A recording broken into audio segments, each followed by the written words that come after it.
What if I told you that your darkest struggle, that compulsion that brings you shame, that vicious cycle you can't seem to escape, isn't a weakness? What if it's not a moral failing, nor a divine punishment, but a language? A secret, desperate way that God speaks directly to his chosen ones.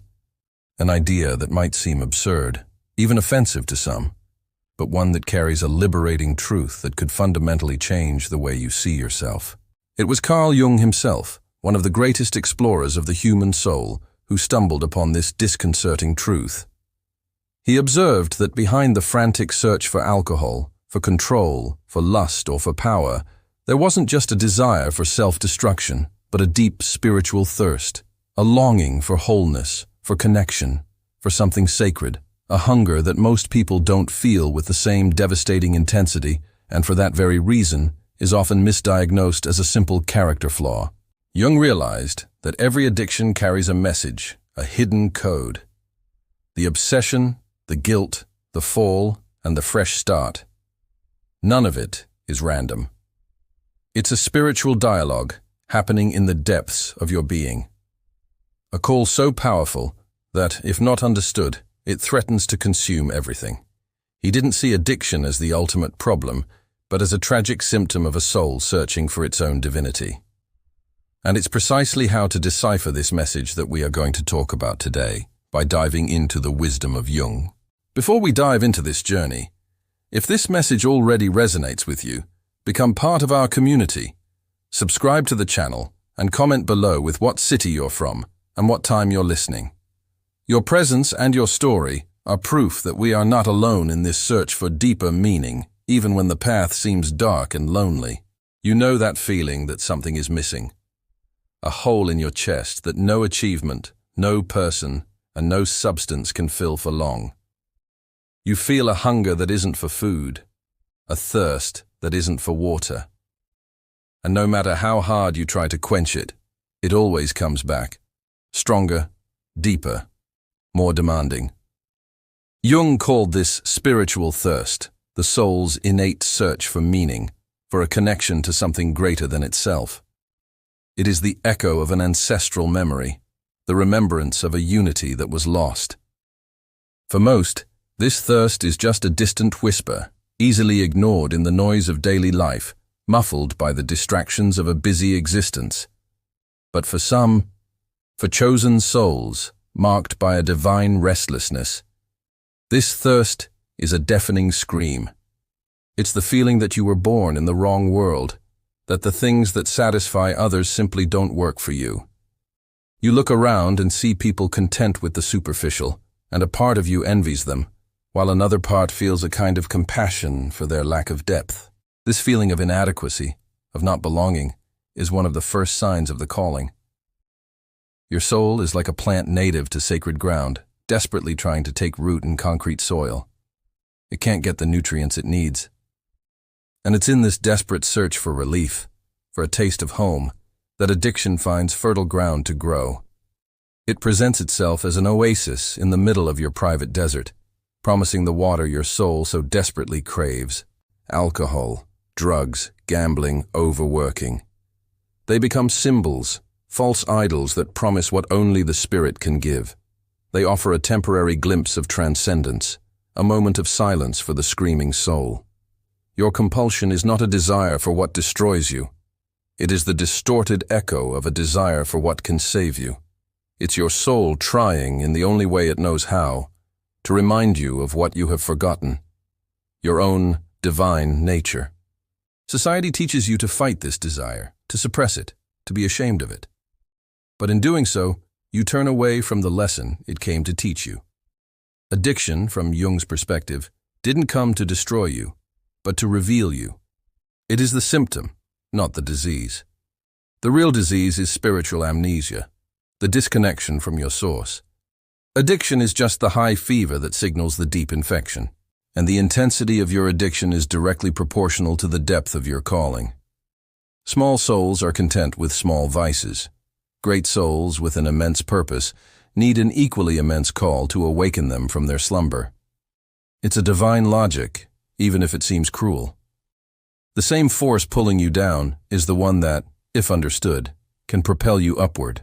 But what happens when this thirst becomes so intense that it feels like a divine mechanism of torture? When every attempt to quench it only digs an even deeper hole?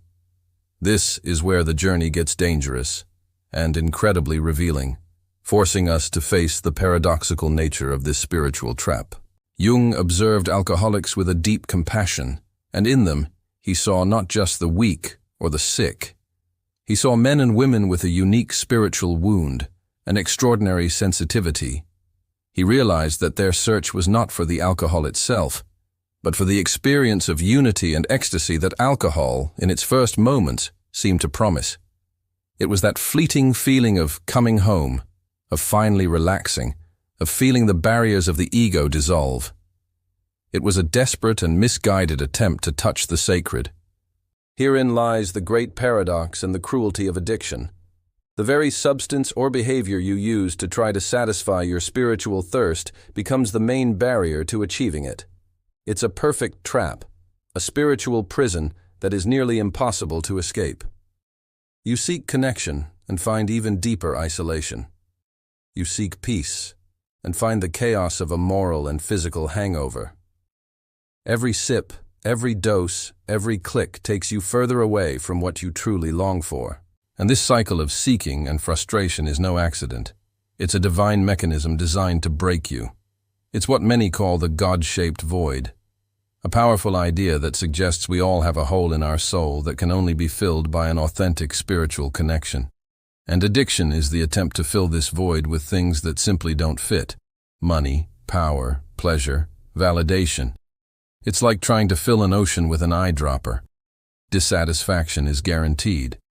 This constant dissatisfaction, this feeling that this still isn't it, is not your failure. It is the message itself. It's your soul telling you, no, not this way. Keep searching. Addiction becomes a kind of teacher by negative example. It teaches you what God is not by showing you that He cannot be found in any external experience, no matter how intense. This unquenchable thirst is not your punishment. It is your preparation. It teaches you in the harshest way possible that nothing in this material world will ever be enough for you. It forces you to exhaust every escape route, to break every idol, to burn every bridge to a normal life. It is a process of purification by fire, which leaves you naked, exhausted, and out of options, until there is nowhere left to run but inward. The problem is, the ego hates this process. It fights against it with all its might, creating narratives of shame and failure to keep you trapped in the cycle. The ego prefers the familiarity of addiction's hell to the terrifying uncertainty of the inner journey. It convinces you that you are the problem, when in fact you are the project of a divine solution.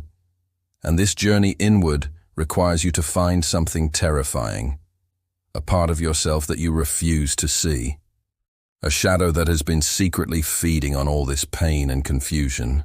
In the depths of each of us, there exists what Jung called the shadow. It is our dark basement, the place where we throw everything we reject about ourselves, our anger, our envy, our greed, our vulnerability, all the traits that don't fit the perfect image we try to project to the world. We pretend it doesn't exist, but it's there, alive and hungry, operating behind the scenes of our lives. Your compulsion feeds on your shadow. It gains strength with every secret you keep, every feeling you suppress, every truth you refuse to admit. The shame you feel after a relapse isn't about the act itself, but about catching a glimpse of that part of you that you despise. Addiction is your shadow's way of screaming, of forcing you to look at it, since you refuse to do so consciously and voluntarily. This shadow wasn't born from evil. It was born out of the need to survive. At some point in your life, probably in childhood, you learned that certain parts of you were unacceptable. Perhaps your anger was punished, your sensitivity ridiculed, your joy suppressed. So, to be loved and accepted, you pushed those parts into the dark. The problem is, nothing that is repressed ever disappears. It just becomes more primitive, more powerful, and more hungry for recognition. This is why the fight against addiction, pure willpower, almost always fails. Because to fight your addiction is to fight against a part of yourself. And in this civil war, there are no winners. The more you try to suppress the shadow, the more powerful and monstrous it becomes, exploding at the worst possible moments through acts of self-sabotage that your conscious mind cannot understand. The inability to escape it, no matter how hard you try, is not a sign of weakness. It is a sign that you have been chosen for a much harder task: integration. People with a small, well-behaved shadow can live superficial lives without major conflicts. But a chosen soul, with immense potential, also carries a shadow of the same magnitude. And the purpose of your life is not to eliminate this shadow, but to bring it into the light and to claim the gifts it hides. You cannot kill your shadow. The only way out is to turn on a light and go down into the basement. It is to face it, to talk to it, to acknowledge that those ugly parts are also yours. It is an act of radical courage. And when you begin to integrate your shadow, to recognize and accept your wholeness, addiction begins to lose its power. It was only the fire alarm, and now you are finally looking at the fire. But facing this fire requires a change in posture. One that feels like the end of everything, but is in fact the true beginning. It requires the most paradoxical and powerful act of all: surrender. There comes a point in the journey when all the fighting, all the resistance proves not only futile but counterproductive. You've tried everything: promises, therapies, self-control, bargaining with God, and still you fall again. This is rock bottom, a place of total exhaustion where the ego's arrogance finally shatters under the weight of repeated failure. And it is right here, in this place of absolute despair, that true transformation can begin. It is the moment of surrender. But understand, surrendering here isn't giving up. It's not declaring yourself a lost cause. Resignation is saying, I can't, and nothing can be done. Surrender is saying, I can't, but maybe something bigger can. It is the laying down of the sword, the end of the war against yourself. It is the humble and liberating recognition that there is a force at work that is greater than your ego, greater than your willpower. It's about stopping the fight against the current and, for the first time, asking yourself where it is trying to take you. Addiction wasn't your enemy. It has been your harshest master. A brutal guide that has dragged you away from a superficial life that your soul could no longer bear. Every fall, every collapse, was a disguised lesson, a divine chisel, sculpting your soul, removing everything that was not essential, everything that was not true. The path of healing isn't a straight line upward, as we are told. It's a spiral. Often it feels like we are returning to the same place of pain, to the same mistake. The frustration is immense. Here again, you ask yourself. But we are not. We are passing the same point, but at a different level of consciousness. Each relapse is another layer of the onion being peeled away, another illusion about ourselves being shattered. Each fall is, in fact, a sacred descent to a more authentic place within you. This is why those who truly break free from addiction don't do it by conquering it. They don't kill it. They do it by integrating it. They learn the lesson it came to teach. The energy that was once used in fighting, suppression, and shame is now freed for rebuilding. The thirst, which was once about filling yourself with the outside world, now becomes about emptying yourself of everything that is not true. The escape becomes an encounter. The fight becomes a dance. You learn to anticipate your compulsion's moves, to hear what it is trying to say before it needs to scream. You realize it is just a part of you that is in pain and afraid, and instead of hating it, you begin to feel compassion for it. And when you stop fighting, when you surrender to the process, that desire that once imprisoned you transforms into something else, something that can guide you, a navigational tool for the unexplored territories of your own soul. The great illusion of addiction is that it makes you believe that what you desire is what you need. You believe you need the drink to relax, the drug to escape, the victory to feel worthy. But that is the fundamental lie. The object of your desire is never the true object of your longing. It is just a symbol, a poor substitute for the lost spiritual connection that your soul truly craves. The desire itself is not the problem.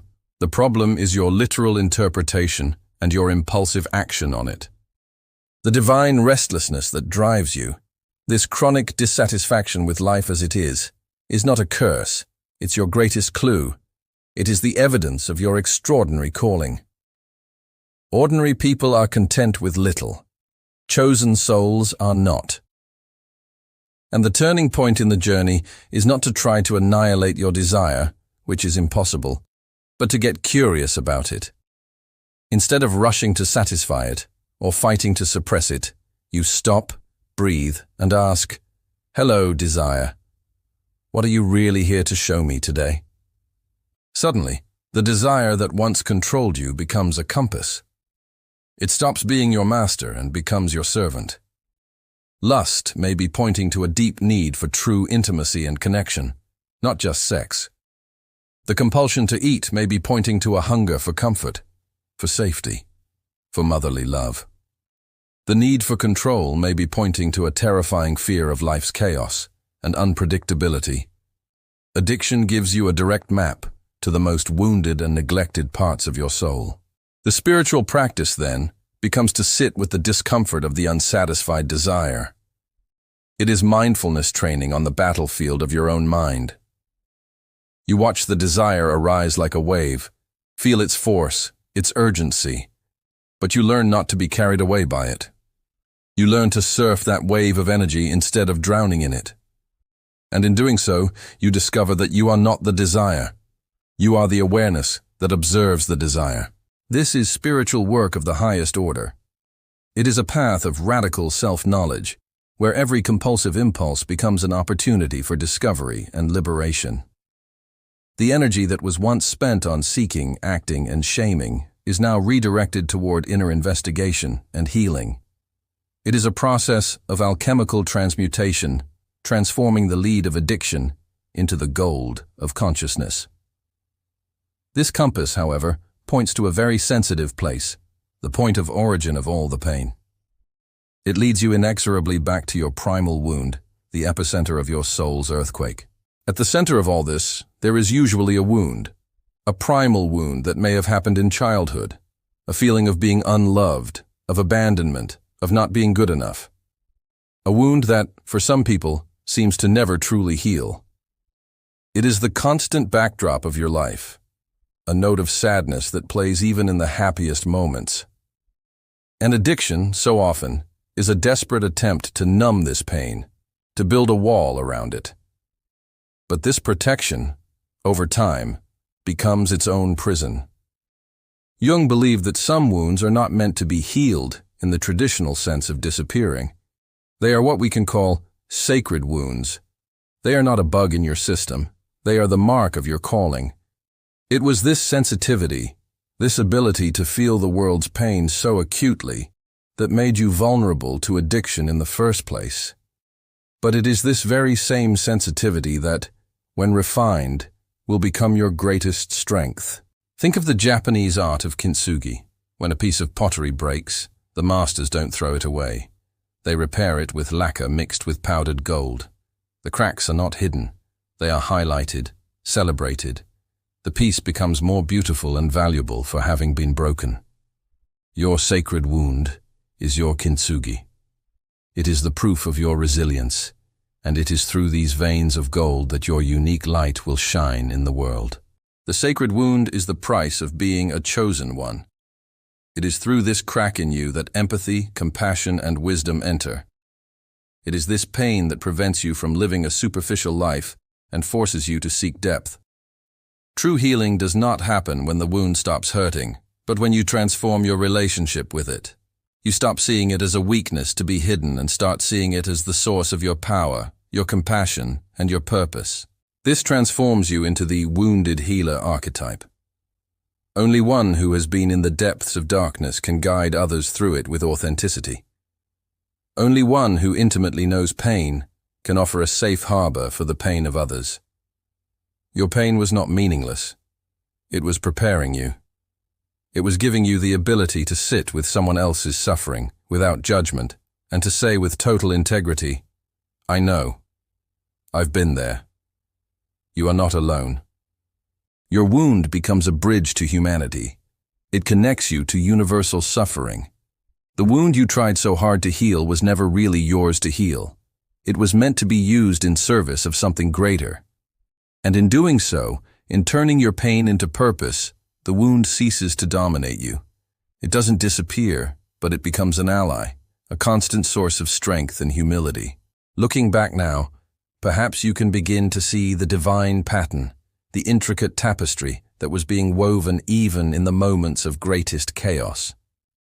The unquenchable thirst, the humiliating falls, the encounter with your shadow, the desire that consumed you, the wound that refused to heal.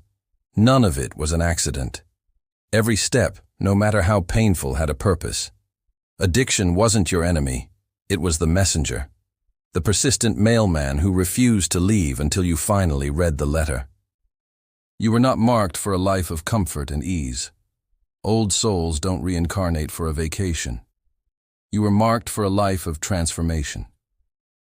All this suffering was your preparation, your training in the fire, your initiation.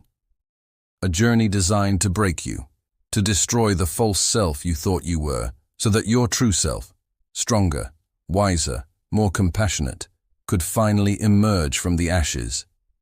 You were sent into the darkness so that you could learn to become a source of light. God still speaks through your struggles, but now the language is different. It is no longer the desperate scream of compulsion, but the quiet whisper of intuition, the voice of inner wisdom. The thirst hasn't disappeared, but now you know where to find the living water within yourself. You are not your addiction. You are not your wound. You are the consciousness that has awakened through all of this. The journey was not a punishment. It was your awakening. And you are awake now. And that, my friend, changes absolutely everything.